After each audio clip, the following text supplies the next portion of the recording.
I think perhaps the most important trend that we've seen over the last few months is really the rise of Facebook, transcending its roots as just a social network, a place where people send messages to and from their contact list, to become very much an aggregator of all kinds of information, communication and entertainment activities that people do on their computers and mobile devices, whether it's playing games, sharing photos and videos, chatting. Facebook is increasingly becoming the dominant platform for all kinds of technology activities for consumers across the world. What I feel was significant last year was the role that brands played in our lives, and the ability for brands to allow people like you and me to invest themselves into their world by investing time, by investing photos and memories and histories and relationships and all the things that make us who we are. Allowing us to share that with brands has been a significant change over the past 12 months, and will continue to change in the future. We're seeing an explosion in the provision of cloud services, both to businesses, such as their software, their data, their infrastructure, and also to consumers. So an increasing number of services being delivered directly to consumers, to their mobile, to their tablet, or to any web-based device. One thing that we've seen differently this year is the rise of the bloggers, above and beyond the standard fashion Bibles, especially with the youth audience. So much so that H&M have used a blogger and a journalist to actually design one of their collections.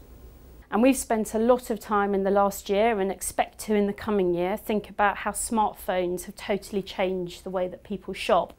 The smart shopper is a shopper that we see coming out of the recession. During the recession, they learnt skills about how to shop around, use different retailers, get good deals, use voucher codes. And they're skills that post-recession, even now they've got a little bit more money in their pocket, they still want to use so that they get one up over the retailer.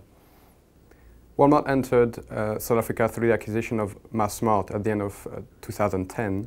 This will represent a significant deal for the whole retail industry across not only South Africa but across the rest of the entire continent. The last couple of years in the car business have been the most changeable, dramatic that I've ever seen in my 30-year career.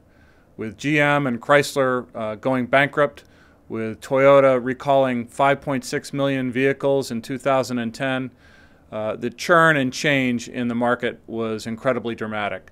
In the last 12 months, Toyota has been a very interesting brand case study. I think when you see the depth to which Toyota had sunk and the concern that was being exhibited in the US about kind of safety problems, when you compare that with the way the brand performed in terms of sales at the end of the year, for me it's a textbook example of the resilience of brands. What we've seen in luxury and in an apparel sector this year was definitely the growth of digital. In 2009, I called it to be beautiful but static, and now we really saw the interactive component coming back in a very strong way, that it actually, apparel and luxury segment has become a leader within digital.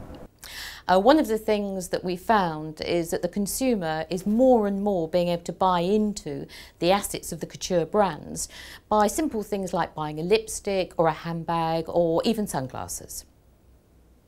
So in 2010 we saw luxury coming back as something you didn't need to be ashamed of, something that wasn't a swear word again, so it was good and desirable to be in the luxury space.